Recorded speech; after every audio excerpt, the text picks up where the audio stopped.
Hello mga ka-farmer, ngayon nga malaki na naman ang gulay ni Father. So malaki na. So tignan natin ang mas may malaki pa. Trasay. Udasay yan na. So andito na tayo. Andito na tayo sa upuhan ni Father. So malaki na. Pwede nang gusihin bukas. Harvest na to bukas. Tama. Ano sa tama? Saraya ka. Oh.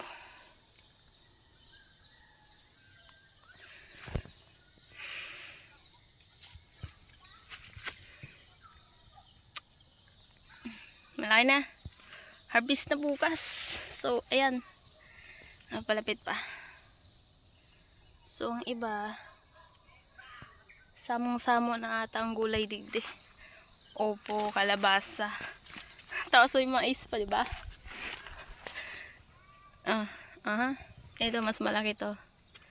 Ayan, mas malaki.